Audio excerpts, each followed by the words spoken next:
And even with the current mainstream scene right now, I feel like there is a lot of stuff that's actually going on right now. I mean, with the rise of like TikTok, even making it bigger, like for like a lot of artists too. I mean, Nicki Minaj's rise like as an artist, like coming back, especially with these new acts, like with Ice Spice and Pink Panthers and like Lotto and all those other people too. And then with like certain rock bands coming back, like Maneskin and like I think Glass Animals too, and then I think Machine Gun Kelly going to like punk and rock at that one bit too. But what are your thoughts like on the current sound right now, like on the current mainstream music scene? Do you feel that there is like a lot of like uniqueness today, or do you feel like it's more like recyclable, like when it comes to like the different sounds and like songs? Yeah, I think it is very recyclable, um, and very, like, stagnant, and it's kinda been stagnant, and there's, like, a rinse and repeat method of doing stuff, and, I mean, I saw a thing talking about how, the reason why, like, rap is not, like it's now under it's not the top selling genre anymore because, like, Yeah. maybe, like, people feel that there's not really, like, any originality or like ingenuity going on with Yeah. stuff. And I mean, I definitely feel that artists talk about how they just want to collaborate, just have this person on their track, and then that person will do a feature, but it has nothing to do with the song. And so then other people are changing their songs based on like they're just featuring for featuring. They're not featuring for like Like the genuinity and like even being open to like working with this person and like learning from them, like in that sense too. It's more so like, hey, I have a placement that I've worked with like Cardi B or like Little Baby or like Drake or like Future, like just like in that sense too. yeah, like I'm a big proponent of having people on tracks that can bring something to the track, Yeah. right? Like that's sort of my I had a dream I didn't have eyes is like most of my other projects from before only have like a couple features. But this one has a slew of features and they're all kind of people that I feel could bring something to that sound, to add something to Yeah. make a sonic experience. Yeah. And I feel like people really are lacking a sonic experience now. Like for me, I have a hard time finding new music. Yeah. And it's not to say that there's not good new music out there. I'm just having a harder time finding it. Yeah. Slow Tie is definitely one of my favorites right Yeah. now.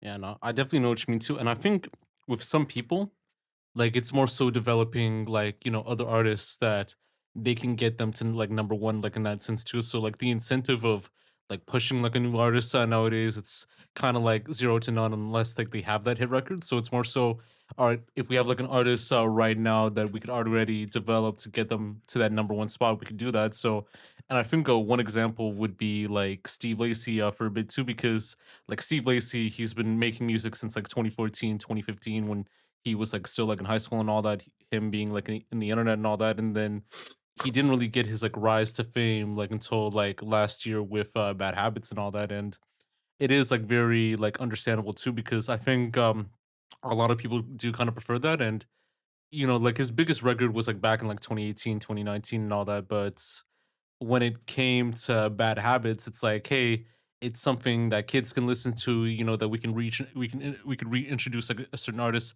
to like the audience in that sense too, to kind of get that memory and then get those like new listeners while having like those old listeners come back to enjoy it. Like same with SZA too, because like even with SZA, like her last album was like maybe like back in like 2017, and it was like one of the biggest like albums or like records like up to date like people were listening to it, but then like between 2018 to like 2021, she wasn't like really releasing anything of importance. She was kind of like more so for social media, and like that time period, it kind of changed because of like TikTok, because the pandemic, and then when it came to 2022, hey, I'm ready to drop an album and all that. Like I'll have these songs, and when I get the green light, I dropped that album and then reintroduce my old fans to my old music to get them to enjoy while introducing like this new sound to like new fans and all that. So I definitely see like where music is going right now. So it's more so like reintroducing certain artists rather than bringing like new artists like on in that sense.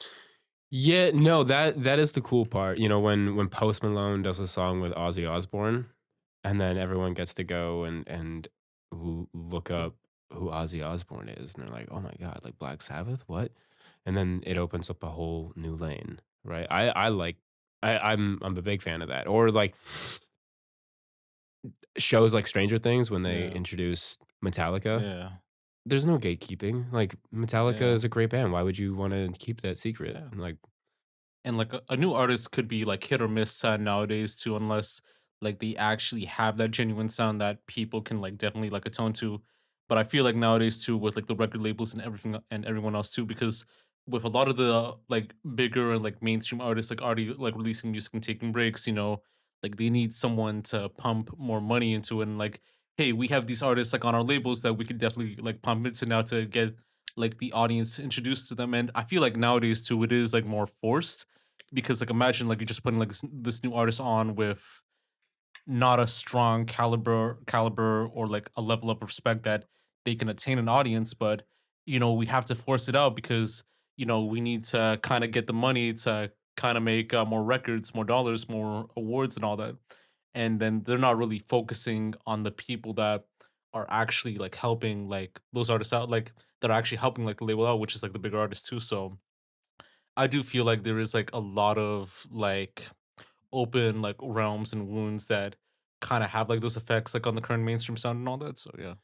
yeah, and the record label now more than ever is cashing in on the TikTok virality, right? Like, um, you could have an artist that's like just popping off, but this might be their first song, and Yeah. then they're like, "All right, cool, do that again," and they're just milking them, and then they'll just discard them later. Yeah.